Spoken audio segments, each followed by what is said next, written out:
Okay, so ang ating last topic sa review ng heat transfer ay yung about heat exchangers. Specifically, yung pagsosolve ng LMTD at saka ng AMTD.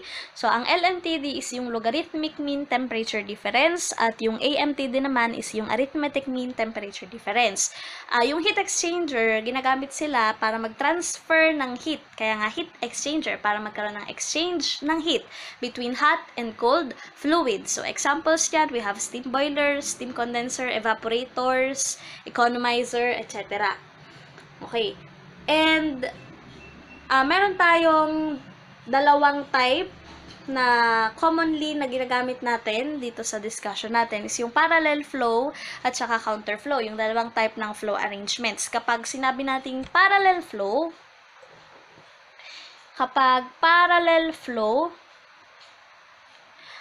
fluids flow in the same direction. So, pag sinabi nating parallel, same direction. Kapag naman counter flow. So, ang counter flow naman ay opposite direction. Okay? So, for example, meron tayo ditong isang heat exchanger. Yan. So, may pumapasok dito na hot fluid. Kapag parallel, kung yung pasok ng hot fluid is going to the right, kapag cold fluid, going to the right din. Same yung direction. So, ito yung cold fluid, ito yung hot fluid. So, parehas yung direction. Same. Kaya nga siya tinawag na parallel flow. Yung counter flow naman, kung ang pasok ng hot fluid, for example, ay going to the right, then, yun namang cold fluid should be opposite to the direction of the hot fluid. So, kung to the right yung hot fluid, yung cold fluid, papunta naman sa left. Okay? So, papunta naman dito sa left. Itong isa, pa kanan. Yan.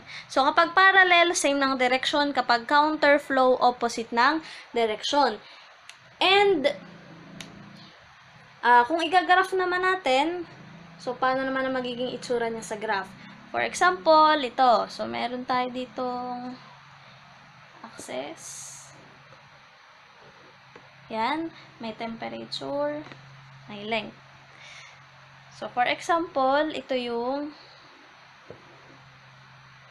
0.1 to 0.2. Okay. So, sabihin natin ito yung hot fluid. So, ang gagawin ni hot fluid, magre-reject siya ng heat.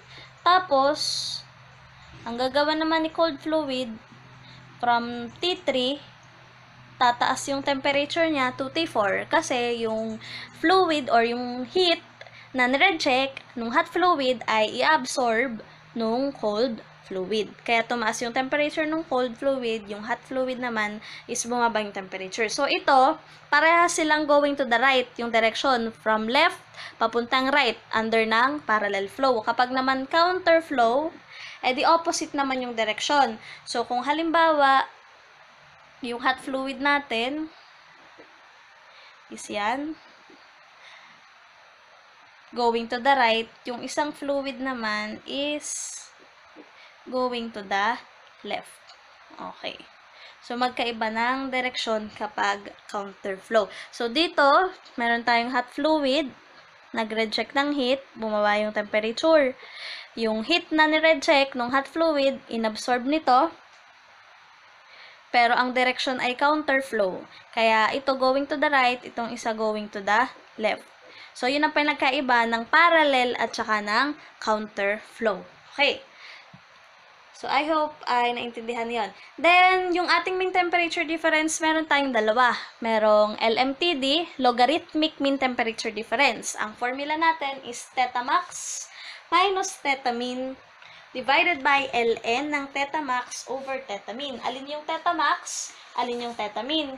Yung theta max is yung maximum na difference. While yung mean, theta mean, is yung minimum na difference. So, for example, dito, for example, si T1, sabihin natin na 200. Tapos si T2, sabihin natin na 150. Tapos si T4, sabihin natin na 100. At si T3, sabihin natin equal sa 75. Yan. So, alin ang Tetamax, alin ang Tetamin? So, dito sa dalawa, pagkukumparahin nyo yung nasa left side at saka yung right side ng graph. So, obvious dito sa parallel flow na mas malaki to kumpara dito. Ano? And T1 minus T3 dito, T1, 200 minus 75 is 125. Tapos, ito, T2 minus T4, 150 minus 100 is 50. So, alin yung mas malaking difference? Mas malaki yung 200 minus 75 kaysa 150 minus 100. So, ibig sabihin, yung Tetamax is ito, yung 125. At ang Tetamin is yung 150 at minus 100.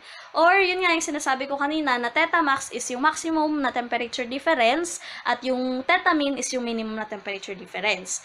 So, kapag naman AMTD, arithmetic mean temperature difference. Literal na arithmetic mean. Ang kukuhanin lang natin is yung arithmetic mean, yung average. Tetamax plus Tetamin divided by 2. Okay, so let us apply those formulas dito sa unang example, sample problem ng heat exchanger. So, let me read the problem.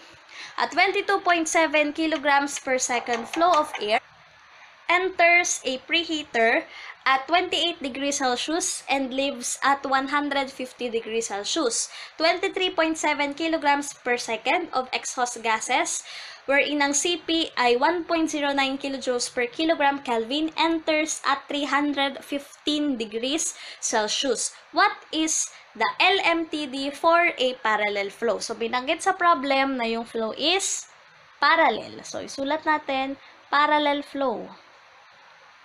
Anong sabi dito? So, merong air, pumasok sa preheater. Mas madaling intindihin kung ang ating gagamiting figure is yung graph. Ano?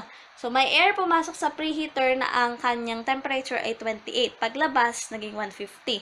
So, sabihin natin ito yon at 28 degrees Celsius. So, tumaas yung temperature to 150 degrees Celsius. And then, yung isa naman nating gas, exhaust gases, pumasok at 315. So, masyadong mataas yun. Mga nandito, 315. O, 315 degrees Celsius. Tapos, ano kayang direction yan? So, dahil yung air ay tumaas yung temperature niya from 28 to 150, nag-absorb siya ng heat. Saan nanggaling yung heat na inabsorb ng air? So, syempre, kaya nga tinawag siyang heat exchanger, nagkaroon lang ng exchange ng heat. Yung heat na inabsorb ng air nanggaling dun sa heat na nireject ng exhaust gases. So, kung ito ay nag-reject from 315, bababa ang temperature niya. Sabihin natin T4. At dahil parallel flow, parehas na to the right yung kanyang direction. Okay? So, now, paano natin isosolve yung LMTD? LMTD kasi ang tinatanong. Di ba kailangan kapag LMTD, kumpleto yung temperature? What I mean sa kumpleto is meron tayong 4 na temperature. T1, T2, T3, and T4. So, paano yan? Kulang ng isa. Sinabi dun sa problem na merong mass flow rate yung air. May mass flow rate ang air equivalent sa 22.7 kilograms per second.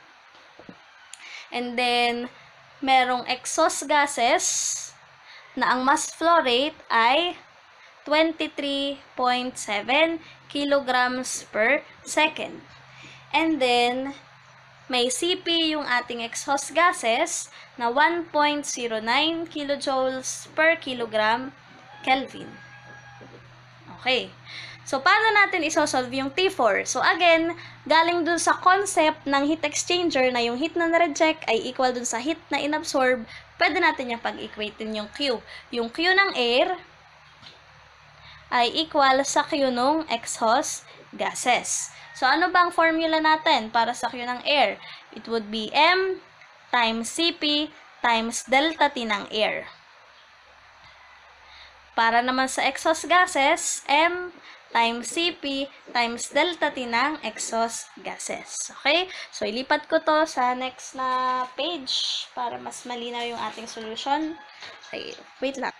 Okay, so ito na yung ating formula. Now, let us substitute. Ano yung mass ng air? So, given 22.7, then CP ng air, Ano kaya CP ng air? Kilograms per second. CP ng air is 1.0062 kilojoules per kilogram Kelvin. Delta T ng air, so yung delta T ng air galing doon sa ating drawing is 150 minus 28. Final minus initial, 150 minus 28. So, 150 minus 28 equal sa mass ng exhaust gases, 23.7. Then, CP ng exhaust gases, since yung kanila namang unit ay consistent, di ko na isusulat. Ang ating magiging sagot ay naka-degree Celsius.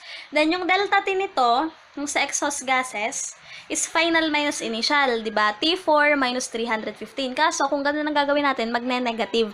Which is tama, kasi nag-reject naman ang heat, kaya negative. Pero, para hindi na lang natin ilagay yung negative sign, unahin na lang natin yung mas malaking temperature. 315 minus T sub 4.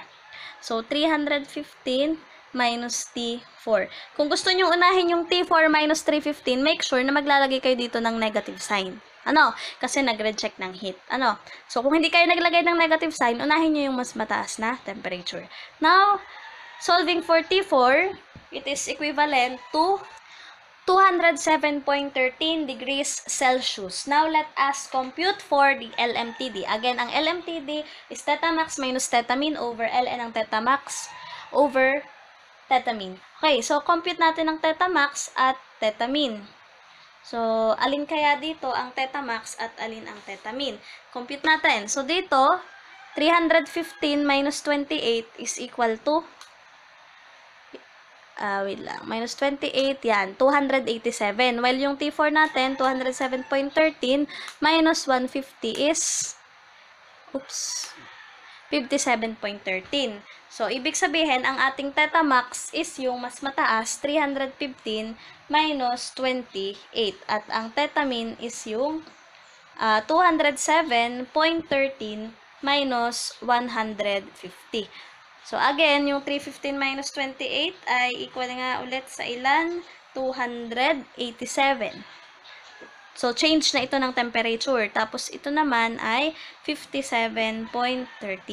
Now, solving for LMTD, the LMTD is equal to theta max, 287, minus theta min, 57.13, divided by ln ng theta max over theta min, 57.13.